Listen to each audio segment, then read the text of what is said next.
I'm not sure where to begin. Maybe I'll start with this. It didn't unfold the way you might think. There weren't candles or soft music. Just stillness, a long glance, and something inside me quietly gave way.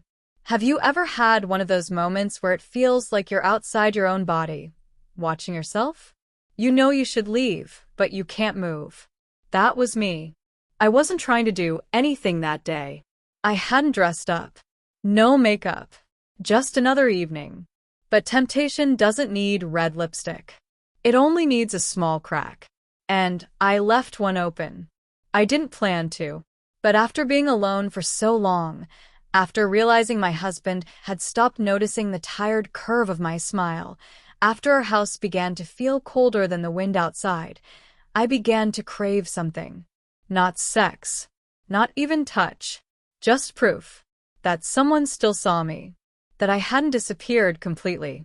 And then I saw it. In someone's eyes. Not pity. Not politeness. But attention. It didn't feel wrong. It felt like breath. They looked at me. I saw them. And what frightened me most was that I didn't turn away. I didn't blink. I welcomed it. And I think they did too. I wish I could tell you I walked away. That I remembered my boys. But in that moment, all I could think of was the emptiness that had lived in my chest for years, and how it suddenly felt full. This isn't a story about betrayal. Not even lust. It's about the quiet fractures inside a person. The little cracks no one notices until someone finally does. And when that someone looks a little too long, you wonder, what if they touched? What if they stayed? That's what happened when they wanted to look, and when I didn't mind being seen. I'm 32, a mother of 2 sons.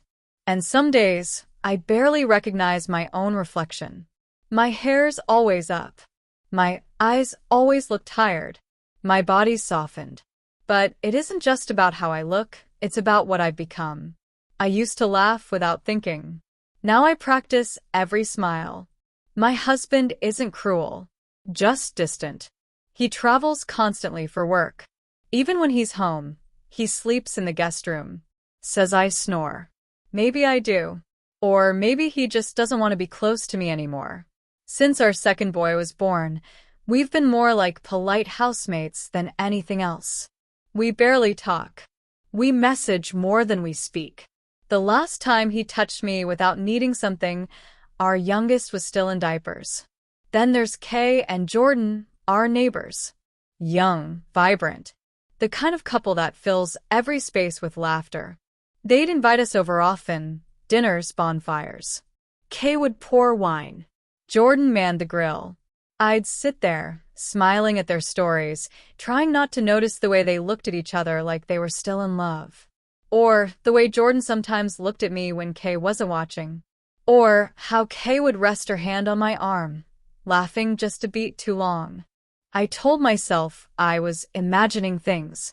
That no one really saw me that way. A mother of 2, fading slowly in her own home. But the more time I spent with them, the harder it became to pretend. The way they paid attention, their glances, the closeness, the warmth, I hadn't felt that in so long. They made me feel like I was more than just a wife, a mom, a name on a carpool list. It started with a joke. The kids were asleep. The fire pit was dying down. Wine half drunk. We were sunken deep into their patio furniture. Kay leaned back and said with a smirk, "We should play something more grown up." Jordan laughed. My husband gave that awkward chuckle people do when they're not sure if it's a joke. I smiled too, but I looked away. The air changed after that. Just a little. Like smoke that lingers long after the fire's out. A few nights later, the setup was the same, but the tone had shifted. Kay poured the wine slower. Her gaze lingered on mine. "We were serious, you know," she said, half smiling. I laughed, but it didn't sound the same. I looked at Jordan. He was watching. Calm. Not creepy. Just seeing me. Really seeing me. And that was the most dangerous part. How safe it all felt. The next morning, I stood longer in front of the mirror. I added mascara. wore earrings I hadn't touched in forever. That night, when they invited us over again, I changed outfits twice. Settled on something that hugged a little more than usual. My husband didn't say a word, but Jordan did. "You look nice." That was all. But it landed deep. Kay smiled and handed me wine like we were falling into a rhythm only we understood. After dinner, Kay mentioned a new game. Truth or dare, no rules. We all laughed, but my heart raced. I glanced at Jordan. He was already looking at me. It felt harmless. Just a glance. But secrets, even small ones, grow. They grow teeth. They grow hungry. I told myself it was innocent. Just a game. Just attention. I had a family. A home. Responsibilities. But I was aching. Not for drama. Not even passion. Just to feel wanted again. To be noticed without needing anything in return. One night, Kay leaned in and whispered, "We don't mind sharing if it helps you feel less alone." I laughed, but it caught in my throat. Was she serious? I didn't ask, but the thought rooted itself inside me. And it stayed. Then came the storm. One of those nights where the sky opens like a wound. My husband was out of town. I was at Kay and Jordan's already, helping with the kids. By bedtime, the power had gone out. We lit candles. Opened a bottle of wine. We sat on the floor, shadows dancing around us. Kay's hand brushed mine, then didn't move. Her face close.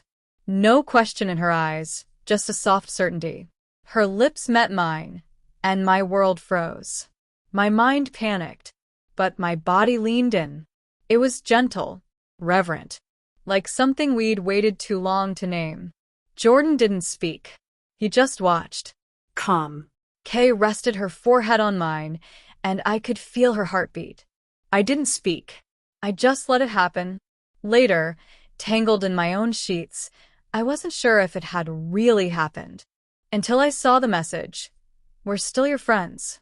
No regrets." Kay. The next time we saw them, it was like nothing had changed. A barbecue. Laughter.